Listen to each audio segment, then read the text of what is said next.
الحمد لله نحمده ونستعينه ونعوذ بالله من شرور أنفسنا ومن سيئات أعمالنا من يهده الله فلا مضل له ومن يضلل فلا هادي له وأشهد أن لا إله إلا الله وحده لا شريك له وأشهد أن محمدا عبده ورسوله أما بعد میرے بھائیوں، سب سے پہلے تو میں آپ کو اس بات کی مبارکباد دینا چاہتا ہوں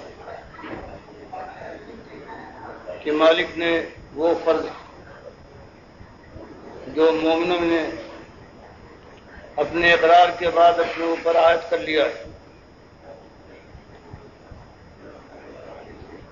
وہ فرض پورا کرنے کی توفیق عطا فرمائی۔ اور مجھے قوی امید ہے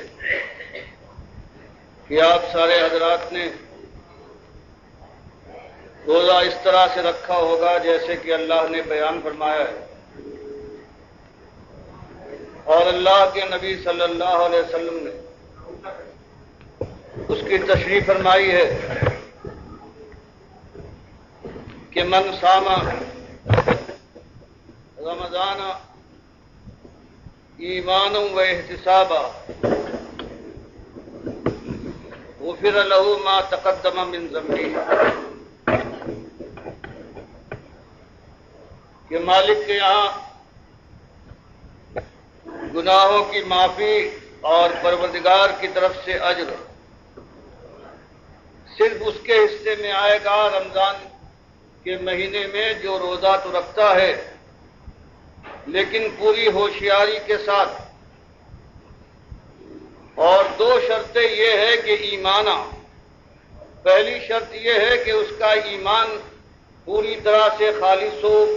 اس میں کوئی لوث اور کوئی نقص نہ ہو، وہ احتسابہ، اور دوسری چیز جو لازم ہے وہ یہ کہ ثواب سمجھ کر کہ مالک نے اپنے غلام کو حکم دیا ہے کہ میں جس وقت جو اشارہ کر دوں اس پر عمل پیرا ہو، اس کا میں اجر دوں گا، انعام دوں گا، اور کوئی شخص یہ بات سمجھ کر روزہ رکھتا ہے تو مجھے آپ سے یہ قوی امید ہے کہ اللہ نے چاہا تو آپ کا روزہ انہی شرائط کی پابندی میں ہوگا،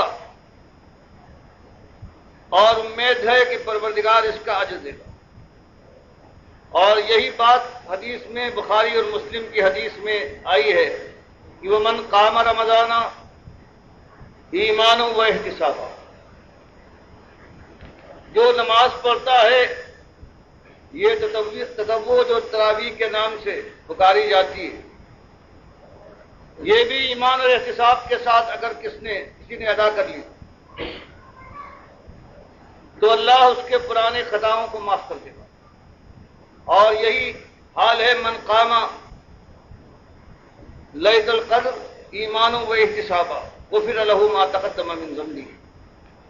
جس نے لیلۃ القدر میں اللہ کی بندگی کی ایمان اور احتساب کے ساتھ، ثواب سمجھ کر کہ مالک نے فریضہ مقرر فرمایا ہے، مالک راضی ہوگا، مغفرت فرمائے گا، تو اس کی خطائیں معاف ہو جائیں گی۔ اللہ میری خطا کو، پرانی خطاؤں کو معاف فرمائے، اگلی خطاؤں کے لیے بھی یہی دعا ہے۔ اور آپ حضرات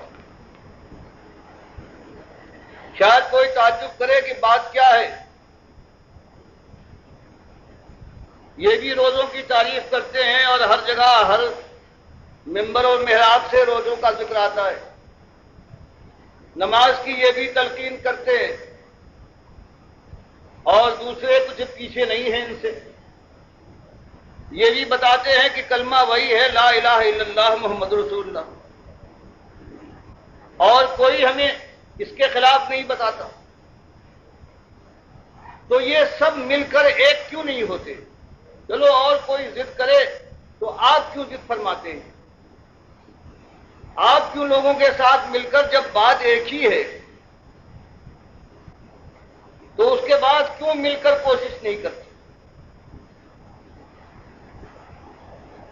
ہماری مجبوری یہ آپ کے سامنے ہم اپنا عذر پیش کرتے ہیں کہ بات کہنے کے لحاظ سے ہماری بات اور ان کی بات وہی قرآن و حدیث کی، وہ بھی بات کرتے ہیں، لیکن بنیاد ہے جس کے اوپر ہر جگہ پروردگار عالم نے یہی بات کہی ہے کہ ایمان کے ساتھ اگر عمل ہوگا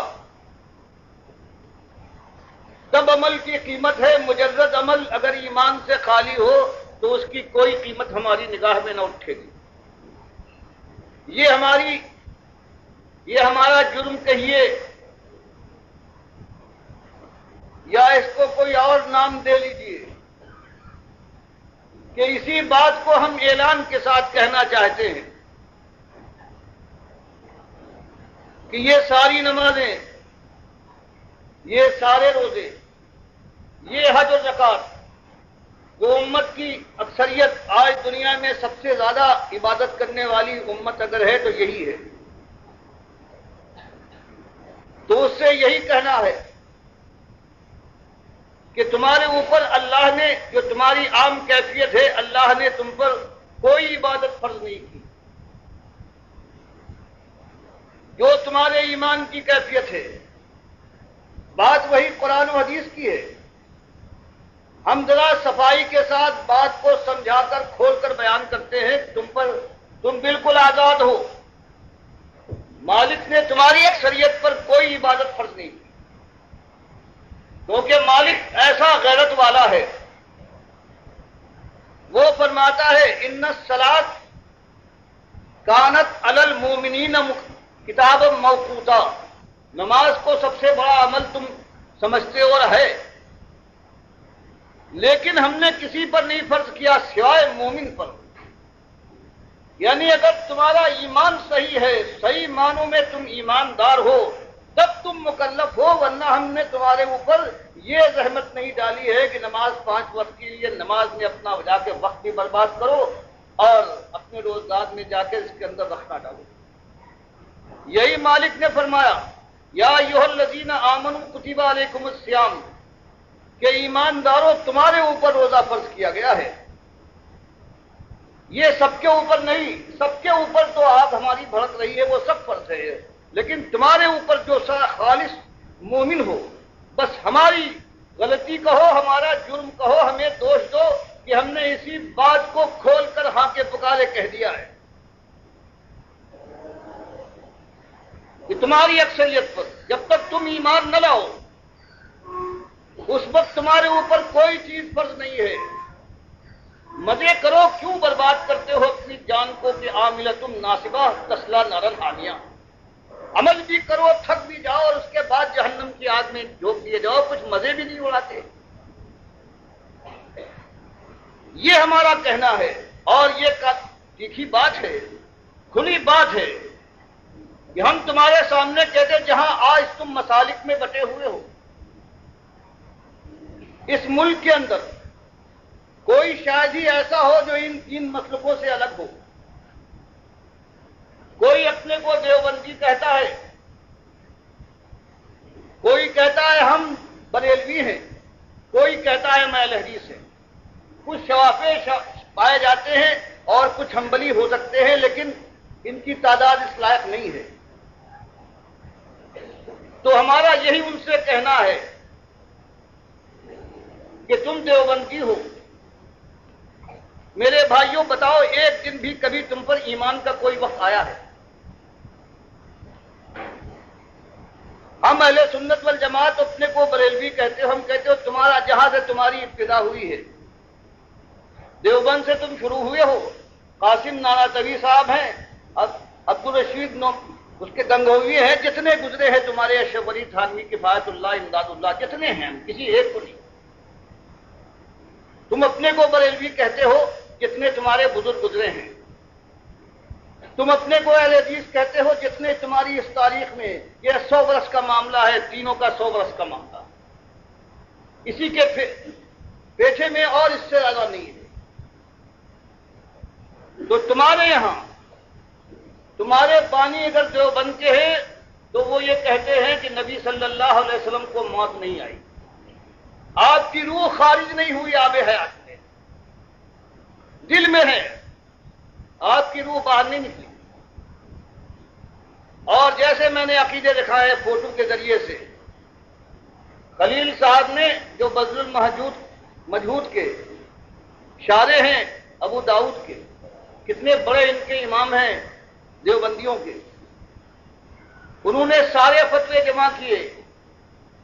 پاکستان اور عرب ممالک کے، کتاب چھاپی، جو ان کے وقت سے آج تک جو دستور ہے، جو ثبوت ہے کہ سارے دیوبندیوں کا یہ عقیدہ ہے کہ اللہ کے نبی صلی اللہ علیہ وسلم اس قبر میں زندہ ہیں، صرف نماز روزے کے مکلف نہیں ہیں، باقی ان کی زندگی دنیاوی زندگی ہے جیسے دنیا میں تھے، اور اس کے ساتھ ساتھ زور کے ساتھ یہ زندگی دنیاوی ہے، برزخی نہیں ہے۔ تو بتاؤ بھائیوں، تم میں اگر کوئی ایسا اٹھ کر کھڑا ہو جائے کہ میں دیوبندی نہیں رہا ہوں، میں مسلم تھا، میں نے قرآن و حدیث کو مانا ہے، ٹھیک سر آنکھوں پر تم مان سکتے ہو، تم کہہ سکتے ہو، ورنہ تمہارا یہ کہنا کہ ہم پر نماز ہم نے پڑھی ہے، روزے رکھے ہیں، تو مالک فرماتا ہے کہ وہ من یکفر بالطاغوت ویؤمن باللہ فقد استمسک بالعروۃ الوثقی لا انفصام لہا۔ تم اپنے ان کو بناتے ہو اپنا پیشوا، اللہ کی کتاب کے خلاف صاف فیصلہ دیا ہے، اور تم بجائے اس کے کہ اس کا کفر کرو، تم نے مان لیا ہے جو کچھ انہوں نے کہا ہے، اور خود فخر محسوس کرتے ہو اپنے کو اس مسلک سے انتساب کرنے کا اور منتسب کرنے کا۔ تو بتاؤ اللہ کے بندو، انصاف کے ساتھ کہو، کیا تمہارا مالک ایسا ہے، اس کی یہ حیثیت ہے کہ تمہارا کوئی بڑا کوئی امام جب چاہے اس کے قرآن کو قلم کر دے، جب مرضی آئے اس کے نبی صلی اللہ علیہ وسلم کی بات کو رد کر کے اپنی بات چلا دے؟ تو طاغوت کون سے ہوتے ہیں؟ بتاؤ طاغوت کیا ہوتے ہیں؟ اور اللہ قرآن میں فرمائے، ابھی وہ زمانہ نہیں آیا تھا جنگ کا، سورہ نحل میں مالک فرمائے کہ تمہارا یہ ایمان خالص لا الہ الا اللہ محمد رسول اللہ کہہ دینا، یہ ہماری نگاہ میں معتبر اس وقت تک نہیں ہے جب تم لات اور عزا اور منات کا انکار نہ کرو۔ یہی کہا گیا کہ کوئی اہل کتاب عیسائی ہو، اگر وہ کلمہ پڑھ دے تو اس کا کلمہ معتبر نہیں ہے جب تک وہ یہ نہ کہے کہ میں حضرت عیسیٰ کو اللہ کا بیٹا نہیں مانتا، اللہ کا نبی مانتا ہوں، کلمہ مانتا ہوں۔ اور یہی فرمایا کہ جب کبھی میں نے کوئی رسول بھیجا ہے، اس نے یہی بات پہلے کہی ہے، کبھی ڈھکی چھپی بات نہیں رہی کہ اللہ کو مانتے ہو، خوش آمدید، لیکن جان لو کہ اس کے بعد جو طاغوت ہیں ان کا انکار کرنا پڑے گا۔ اب دو کی غلامی تو نہیں کر سکتے، جس نے تمہارے مالک کو جھوٹا کہا ہو، مالک کی کتاب کو رد کیا ہو، وہ تمہارا دشمن ہو سکتا ہے، دوست تو نہیں، ولی تو نہیں ہو سکتا۔ اگر تم اسے ولی بناتے ہو تو مالک فرماتا ہے والذین کفروا اولیاءہم الطاغوت، کہ کافروں کے طاغوت ولی ہوتے ہیں۔ تو کوئی مومن کبھی اپنی زبان سے نہیں کہہ سکتا کہ یہ ہمارے ولی ہیں، یہ ہمارے بڑے، ہمارے امام ہیں، جنہوں نے اللہ کی بات کا انکار کر دیا، اللہ کی بات کی بجائے اپنی بات پیش کی، اور آج تک دنیا اس کو مانتی چلی آ رہی ہے۔ تو ایک یہ طاغوت نہیں، طاغوت سے کوئی بڑی چیز یہ ہے۔ تو ہم یہ بات کہتے ہیں، تم سے کوئی لڑائی نہیں سوائے ایک اپنے مالک کے سلسلے میں۔ تم بھی اسی کے پیدا کیے پیدا ہوئے ہو، ہم کو بھی اسی نے پیدا کیا ہے، تم کو بھی کھلایا ہے، ہمیں بھی کھلا رہا ہے۔ تم سے پہلے جو گزرے ہیں ان کا وہی داتا اور دستگیر اور خالق اور مالک وہی تھا، سب کچھ اس نے دیا ہے۔ اس کا کوئی وقار تمہاری نگاہ میں ہونا چاہیے، اس کا کوئی بندہ ہو، وہ نبی کیوں نہ ہو، وہ حق نہیں دیتا۔ قرآن میں بات کو واضح فرماتا ہے وَلَوْ تَقَوَّلَ عَلَيْنَا بَعْضَ الْأَقَاوِيلِ، ہمارے نبی صلی اللہ علیہ وسلم کو مجبور کرتے ہو، رشوتیں دیتے ہو، لالچ سے نوازنا چاہتے ہو، جان کا خطرہ ان کے سامنے لاتے ہو، دیس نکالا دے دیں گے، کیا چاہتے ہو؟ یہی کہ جو ہم نے اتارا ہے اس میں کچھ ملاوٹ کر کے کچھ اس کی بات کو بنا دے، تقول علینا، کچھ اپنی طرف سے ملا دے تاکہ تمہارے دل کو شانتی مل جائے۔ جو آج تمہارے دل کے اندر جلن ہے، جب سچی بات آپ کی طرح سے لگتی ہے تم چاہتے ہو کہ یہ نہ ہو، تو فرمایا سن لو، ہمارے برگزیدہ نبی ہیں، ایسی بات تو نہیں کریں گے، لیکن مسئلے کو سمجھنے کے لیے سمجھ لو۔ اگر ہماری بات میں کوئی اپنی طرف سے یہ بات ملا دے تو ہم کیا کریں گے؟ لاخذنا منہ بالیمین، تو ہم اپنے نبی کو اس کے داہنے ہاتھ سے پکڑیں گے، ثم لقطعنا منہ الوتین، اور ان کی رگے گردن کو ہم کاٹ ڈالیں گے۔ تم نے کیا سمجھا ہے؟ خالق اور مخلوق کے فرق کو تم نے مذاق سمجھا ہے؟ یہ ہمارے نبی ہے، قرآن فرماتا ہے اگر یہ کریں اور تمہاری شہ پر تم کو خوش کرنے کے لیے اگر انہوں نے یہ بات کی تھی، فما منکم من احد عنہ حاجزین، اور تم سارا زور لگا دو ان کے بچانے کے لیے، ہم سے نہ بچا سکو گے۔ تو بتاؤ اللہ کا فرمان یہ کہ ہماری بات کے خلاف کوئی اگر بات لگا دے تو اس کے بعد کوئی ہو ہمیں اس کی پرواہ نہیں ہے۔ یہ اور ہماری سنت ہے کہ پیغمبر ہمارے انبیاء ہیں، ہم ان کی حفاظت کرتے ہیں، ایسی بات ہم سے نہیں لگاتے۔ لیکن سوچ لو بات ایسی ہے، اور آج اس دنیا میں ایک مسلک کے آدمی اور سارے اس کے بعد جو عقائد بنائے گئے ہیں سارے اس کے اندر یہی ہیں کہ ہم قبر سے فیضان کے قائل ہیں، لیکن جیسے خاص کرتے ہیں، خواص اور عام کا طریقہ ہے۔ خالص وہ قبر پرستی کا شرک جس سے نبی صلی اللہ علیہ وسلم نے بستر مرگ پر ڈرایا تھا کہ دیکھو تم نہ کرنا،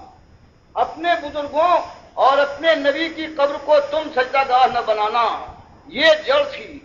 اس سے حضرت عائشہ فرماتی ہیں کہ عین کرب و بے چینی کے عالم میں جب کبھی چادر سر پر ڈالتے تھے کبھی پھینک دیتے تھے، آپ کی زبان پر یہ جاری تھا لعن اللہ الیہود والنصارى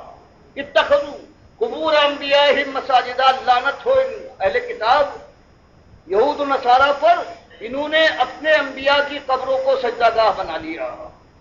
اور پھر اللہ سے دعا فرمائی اللہم لا تجعل قبری وثنا یعبد، مالک میری قبر کو نہ بنانا، لیکن مالک نے دعا قبول نہیں فرمائی۔ جیسے اور بہت سی دعائیں ان کی والدہ کے سلسلے میں یا اور منافقوں کے سلسلے میں قبول نہیں ہوئی، یہ دعا بھی قبول نہیں ہوئی۔ آج وہ قبر بھی سجدہ گاہ بنی ہوئی ہے، وہاں بھی لوگ، میں نے خود دیکھا ہے، تہجد کے وقت آ کر داخل ہوئے ہیں، قبلے سے رخ موڑ کر قبر کی طرف کیا ہے، ہاتھ باندھ کر، لمبی داڑھی والے حاجی صاحب ہیں، آنسو بہا رہے ہیں، نبی صاحب سے فریاد کر رہے ہیں۔ یہ خاص اس کے اندر اس قبر کو، اس کے اوپر یہ کلش بنا ہے اور یہ گنبد لگایا ہے 700 سال کے بعد، اور سب نے اس کو مان لیا ہے، آج بھی جو ہے اس کے رکھوالے بن گئے ہیں۔ حالانکہ اللہ کے نبی صلی اللہ علیہ وسلم فرماتے ہیں کہ کوئی چیز نہ ہونا چاہیے، نہ قبر پختہ ہو اور نہ اس پر کوئی عمارت بنے۔ آج کس میں ہمت ہے کہ اپنے نبی کی بات کو نافذ کر کے یہ کام کر سکے؟ اس لیے کہ دنیا کا مزاج بدل گیا، اب ان کی پسند ہے، اب اللہ اور نبی صلی اللہ علیہ وسلم کا کہا نہیں چلتا، اب دنیا میں ان کو، اس لیے کہ ہزاروں ان کے اٹھانے والے ہیں، بڑے بڑے ائمہ ہیں، کتنے علماء دین ہیں، وہ کہتے ہیں یہی بات صحیح ہے۔ تو پہلی بات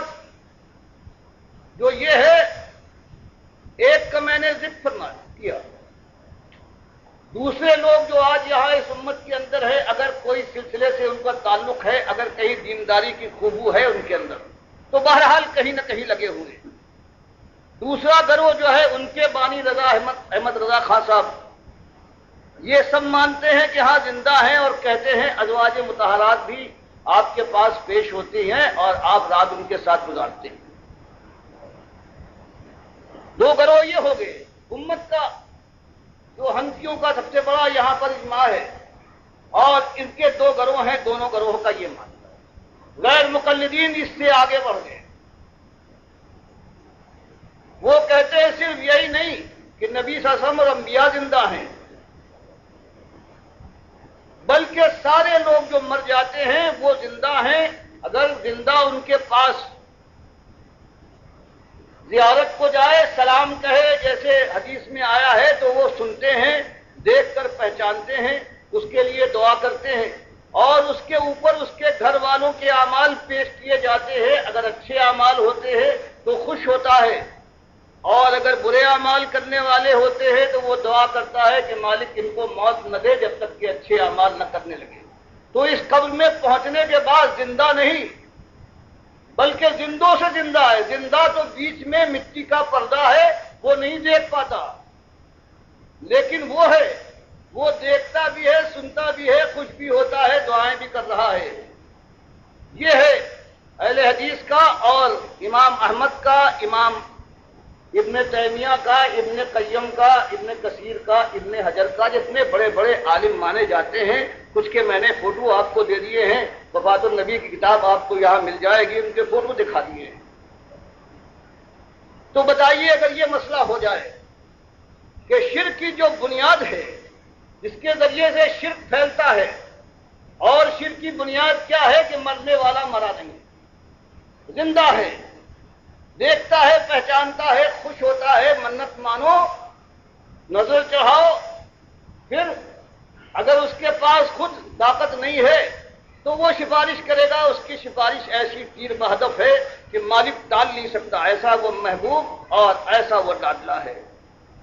یہی بنیاد ہے۔ ہم نے کیا کیا ہے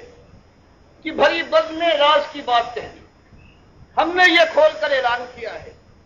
کہ مالک کے سامنے جانا ہے، اس نے ہمیں پیدا کیا، اس نے ہمیں کھلایا پلایا، وہ ہم کو موت دے گا،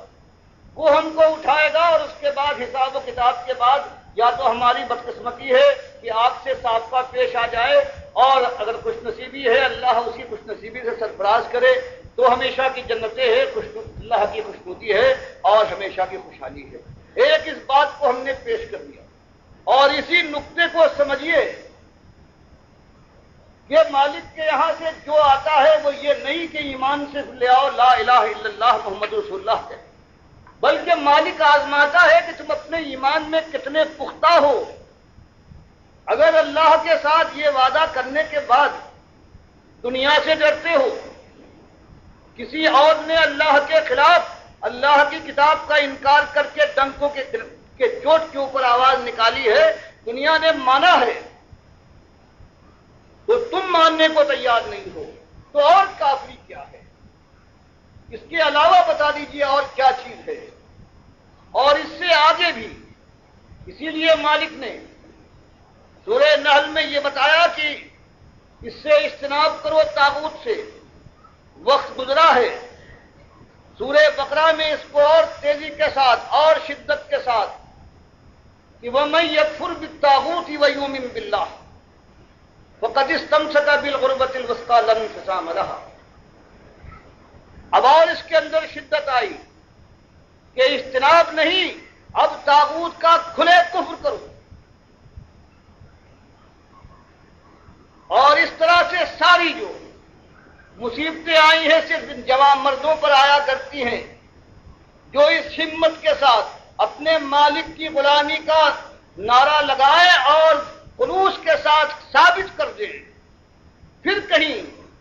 اللہ بھی ان کو آزماتا ہے اور پھر پروردگار کی سنت پوری ہوتی ہے۔ باقی جو میل ملاپ کر لے، جو سب کو خوش رکھنا چاہے، اپنے مالک کو بھی اور مالک کے ان غلام دنیا والوں کو بھی خوش کرنا چاہتا ہے، وہ کبھی یہ بات نہیں کہہ سکتا۔ پھر زمانہ اور گزرا ہے، مالک نے اور کھول کر کہا کہ الذین آمنوا یقاتلون فی سبیل اللہ۔ اب صرف زبان نہیں، اب تو قتال کا معاملہ ہونا چاہیے۔ اب اللہ اللہ کی راہ میں تم قتال کرنے والے بنو، اگر وہاں تک نوبت پہنچ گئی ہے تو اللہ کے لیے دنیا سے ٹکرا جاؤ۔ اور جو یہ سب سے بڑے دشمن ہیں والذین کفروا یقاتلون فی سبیل الطاغوت، جو تمہارے مزاحم ہوں گے وہی جو طاغوت کو اپنا ولی بناتے ہیں اور اس کے راستے میں اس کے لیے اس کی برائی، اس کی غلط باتوں کو منوانے کے لیے وہ قتال کر رہے ہیں۔ تو پھر فرمایا کہ پھر جنگ کرو، یہ اولیاء شیطان ہیں، اولیاء شیطان ان کید الشیطان کان ضعیفا، کچھ پرواہ نہ کرو، کیونکہ یہ شیطان، یہ طاغوتوں کے ماننے والے، یہ شیطانی فوج ہے۔ چاہے تم اپنے وسائل کو کم پا رہے ہو، ان کی تدبیریوں اور چالاکیوں کو دیکھ کر سہمے جاتے ہو، لیکن نہیں، ان کا مقابلہ کرو، ان کی تدبیریں ہیں، یہ انتہائی ضعیف ہے، پروردگار ان کے تار و پود بکھیر دے گا۔ یہی بات میں آپ کے سامنے لانا چاہتا ہوں۔ کتنے آپ کے حضرات ہیں جو مدتوں سے یہی باتیں سنتے آئے ہیں، لیکن افسوس ہے کہ بعض حضرات ابھی تک ہمارے فرق کو اور ہماری قوم کے فرق کو نہیں پہچان پائے۔ ہم کوئی نئی بات کہاں سے لا سکتے ہیں قرآن و حدیث کے علاوہ؟ ہم تو صرف یہی کہتے ہیں کہ قرآن و حدیث کو مان لو، اور اس کے خلاف کوئی بھی آتا ہے جو اس کے خلاف کہتا ہے اس کو چھوڑو اور سمجھاؤ، نہ مانے اس سے کفر کرو، اور اگر موقع آ جائے تو اس کے خلاف جنگ آزما ہو، ساری تدبیریں اختیار کرو۔ یہ ہمارا کہنا ہے۔ ہمارا جرم اگر ہے تو ایک یہی جرم ہے اللہ کے بندے، اور اگر یہ خیال ہو کہ لوگوں سے بھول ہو گئی ہے، اگر مانتے ہو کہ ہاں غلطی کی ہے بڑے بڑے لوگوں نے، تو آخر سب کے لیے مانو، سب سے بھولی تو ہوتی ہے، لیکن ان کو ایک عام کے لیے، عامی کے لیے کچھ موقع ہو سکتا ہے۔ لیکن تمہارا حال یہ ہے کہ تم کہتے ہو دنیا والوں کہ یہ علامہ دہر ہے، ان کے علم کو کوئی پہنچ نہیں سکتا، اور پھر وہ اللہ کی کتاب کے خلاف فیصلہ صادر فرماتے ہیں اور کہتے ہیں حدیث میں یہ آیا ہے۔ ان سے پوچھو کہ کیا اللہ کے نبی صلی اللہ علیہ وسلم اللہ کی کتاب کو جھٹلانے کے لیے بھیجے گئے تھے؟ اللہ کے نبی صلی اللہ علیہ وسلم کو یہ اختیار ہے کہ وہ قرآن کے کسی حکم کو بدل دیں؟ کیا اللہ نے نہیں فرمایا کہ نبی کو ہم نے اس لیے بھیجا ہے لِتُبَيِّنَ النَّاسِ مَا نُزِّلَ إِلَيْهِمْ، تاکہ وہ کھول کر صاف صاف بیان کر دے جو تم کی طرف نازل کیا گیا ہے، قرآن کے صحیح معنی بتانے کے لیے آئے۔ اور اپنے نبی کے ساتھ کتنا ظلم ہے کہ کہا جائے انہوں نے یہ کہا ہے کہ قرآن غلط اور بات یہ ہے، اور اسی کی سچی بات سے جو صحیح روایت سے آئی ہے کس طرح نکالا تم نے غلط معنی لے کر، اپنی طرف سے معنی لے کر، جیسے خاتم الانبیاء کے لیے آ گیا، ایک گروہ نے اس کے معنی لے لیے کہ مہر لگا دی گئی، جو ان کی طرف سے ثابت مہر لگا ہوا ہے، یا یہ ہے ان کی بات کو ثابت کرنے، ان کی حمایت کرنے آئے، یہ معنی انہوں نے نکال لیے اور ختم کر دیا ختم نبوت کے۔ وہی حال تم نے کیا ہے بخاری کی صحیح حدیثوں سے، جس میں صحیح معنی بھی قرآن کے خلاف نہیں ہیں، کسی نص سے نہیں ٹکراتے، ان معنوں کے ماننے کے بجائے تم نے اپنی طرف سے وہ معنی لیے تمہارے بزرگ بتا گئے ہیں، جو قرآن کے خلاف اللہ کا رد، اللہ کی کتاب کا انکار ہے، اور تم اس پر نازا ہو۔ حالانکہ یہ تو بہت بڑا ظلم ہے کہ حدیث کے صحیح معنی بھی ہو سکتے ہیں، لیکن تم کو ضد ہے کہ تم معنی نہ لوگے، اور اس لیے کہ تمہارے بزرگ کہیں ٹھوکر کھا چکے ہیں، تمہارے لیے لازم ہے کہ اسی مقام پر پہنچو تو تم بھی ٹھکرا کر گرو۔ تو یہ ایک مسئلہ ہے، یہ ایک جنگ ہے، کھلی جنگ ساری دنیا سے اس وقت۔ لیکن اللہ کا شکر یہ ہے کہ گالیاں دینے والے ہیں، برا بھلا کہنے والے ہیں، یہ